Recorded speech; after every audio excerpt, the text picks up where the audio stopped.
Okay, hi everyone. I'm David. So I used to be an engineer at Consensus, after which I left Consensus to start working on Bonadocs through like the Consensus Fellowship Program. So like post-leaving Consensus, I joined Fellowship Program. You can't hear me? Okay.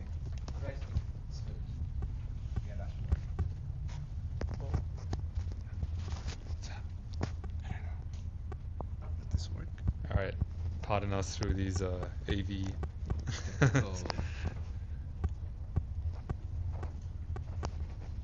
All right. Yeah. Okay. So I currently work on Bonadocs.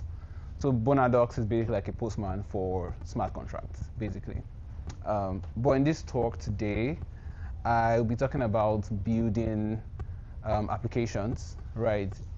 So basically in engineering teams, right, while building like the front end, you are mostly torn between either integrating directly, using like VM or ETAs directly into your application, or you abstract it into an API, then have people integrate the API. So like similar to things you have like Alchemy or OpenSea API and all of that stuff. So I think the idea is you have to know the right time to use either approach, right? And that's basically what we'll talk about today. So it's like architectural decisions around app development in Web3.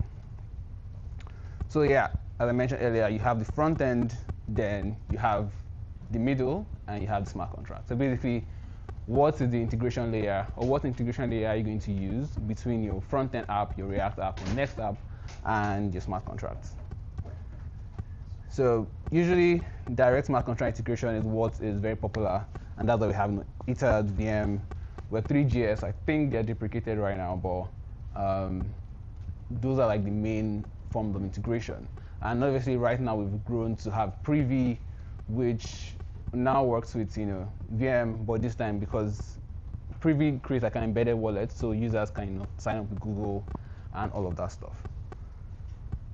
So in this explanation, or in this code snippet, what I tried to explain was how Privy and VM work together for direct integration.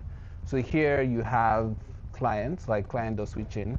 So if you've used VM before, VM have like an initiator where you have like wallet clients to initiate like the setup with VM. So here you batch. So what this transaction does here is so you have gateway contracts.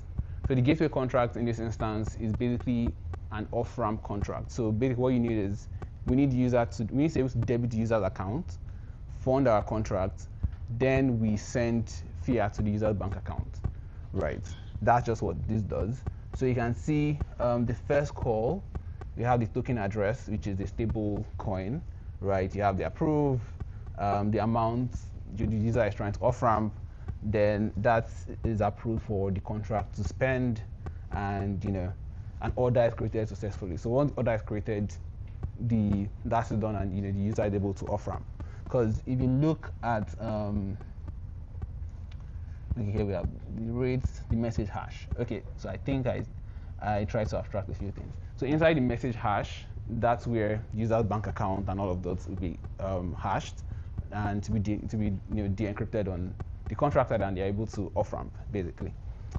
Right. So that's how an off-ramp logic would work if you're trying to build a simple off-ramp for users to basically debit the user and give them fiat.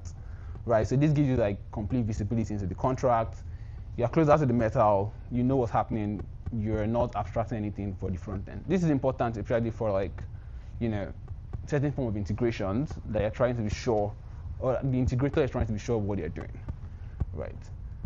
But for the API wrapper, this is also very important because we're getting to a point in Web3 where it's beginning to get adopted by mainstream tech firms or like tech companies, and most of them are not necessarily like Web3 native engineers, right? So what the API wrapper does, it helps simplify the integration process, so we don't have to like spend so much time trying to onboard them. That there's something called VM and something called ETAs and all that stuff, or how to deal with APIs and all of that. So they just like integrate the APIs, and all of the magic happens on the back end. So what this looks like in real life is you have an endpoint, right? For instance, there's this Paycrest endpoint. So Paycrest is actually a real company that does off ramps and on ramps and all of that stuff, right? So you have your API key, you have your order data that contains, or the amount of USDs that are about to be off ramps, network base, and all of that, with the user's bank identity, the account number, their institution, and the rest, and you just pass all of that information into this endpoint, this /sender/orders, and what you get back is an object that have like the order ID and the receiver address. So in this instance, since the user is not connecting their wallet or anything, since it's just using an API, you get back a receive address. So that receive address, the user gets to send funds into that receive address from like maybe their Binance or whatever, and they can then off ramp. Because in this instance, they're not using like a MetaMask or any of those DeFi wallets, right? So what this does is that it hides like the complexities that are necessary to implement stuff like this. Banks or new banks or whichever of all of them can. So for instance, certain new banks, what they do is they allow you to send in stable coins into like an address just like I just showed you, and the user gets USD on their neobank and they can spend anywhere they are, right? So now I think about it, I was thinking from a developer perspective, but also the user perspective, right, where regular users and regular developers can basically integrate into Web3 and are able to perform certain transactions. So just touch a bit on hybrid decentralization. So as I mentioned, because we're making this switch into like this sort of like mainstream adoption for Web3, in as much as you're thinking about APIs and smart contracts, you should think about using things like smart wallet integrations, gasless transactions through like Privy, and think about like batch operations and all of these things that basically make the UX simpler, right? I think Safe is one of the earliest users of like batch operations, right? And I think they do a really good job with it because they used to use like CowSwap, right, as their native swapping protocol. I think they've changed it now, but yeah, they used to use CowSwap at the time, and they used to have that batch operations. So I think here like a good comparison between the two.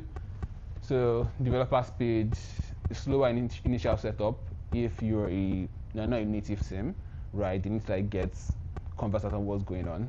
API wrapper is faster, full control, right? Because if you are doing directly, you know exactly what you're integrating. You can swap things out if necessary. So team expertise, direct interaction, the team has to understand what's going on. They have to be Web3 native in terms of engineering.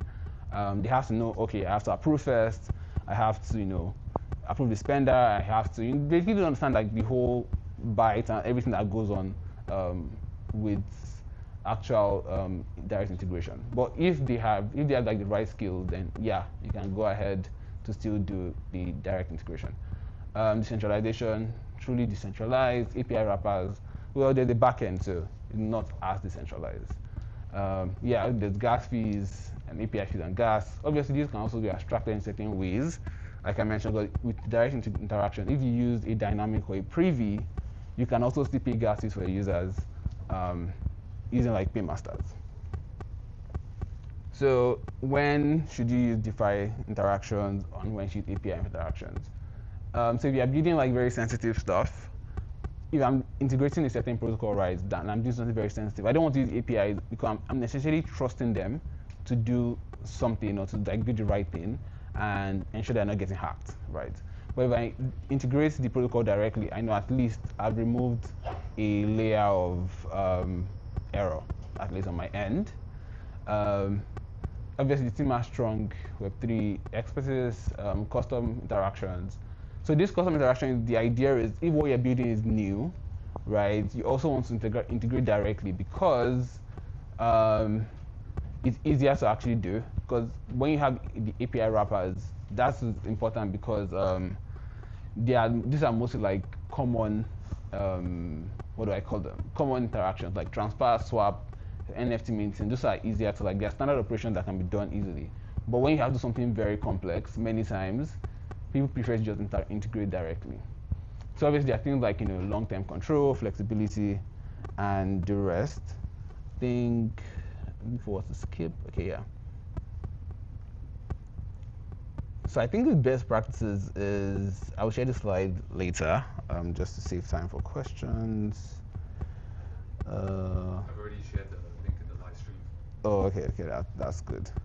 But basically, right, those are like the two ways to integrate. But what I've noticed in the Web3 engineering space essentially is when teams are building their own in-house apps, many times they just integrate directly.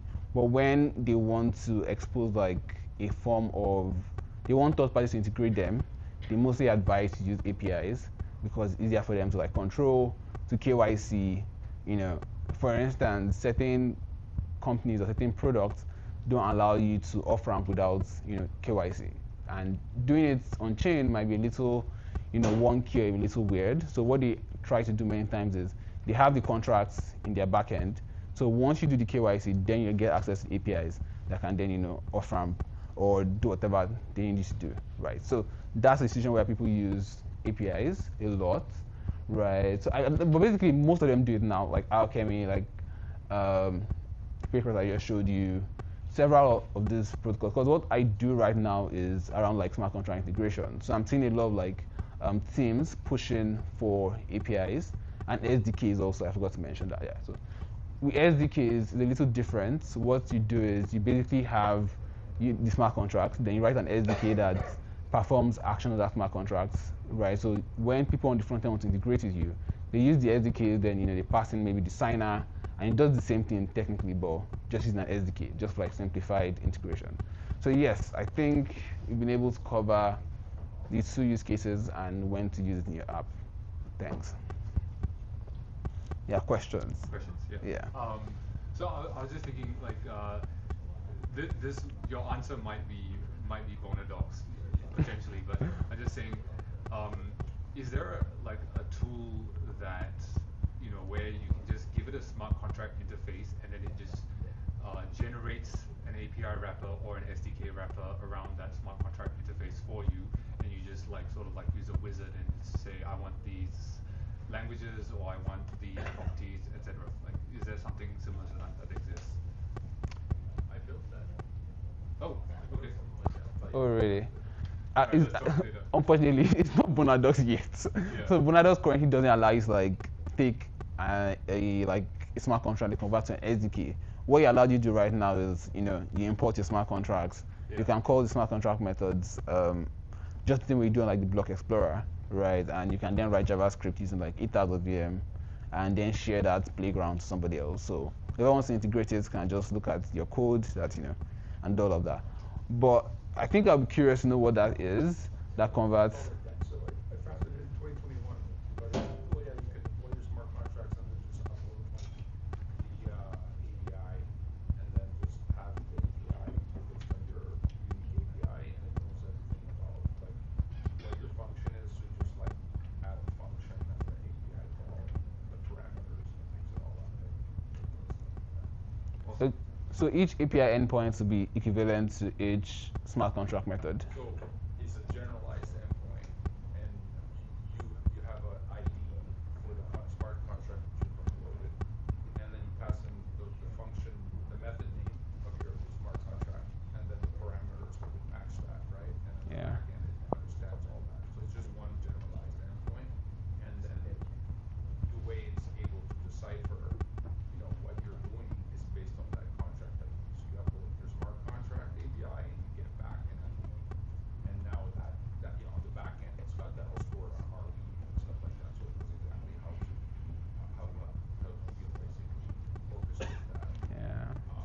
But yes, Yeah, that's exactly that use case. Awesome. yeah, that makes sense. I think I'm more curious about which tool will be able to convert, like the smart contracts to SDKs, but not just SDKs, but like because An SDK is just a wraparound API, yeah, right? So like, it really depends. Like, okay, do you need an SDK? Most people, once they kind of get into the weeds, they just want to like run part of the SDK, just use the API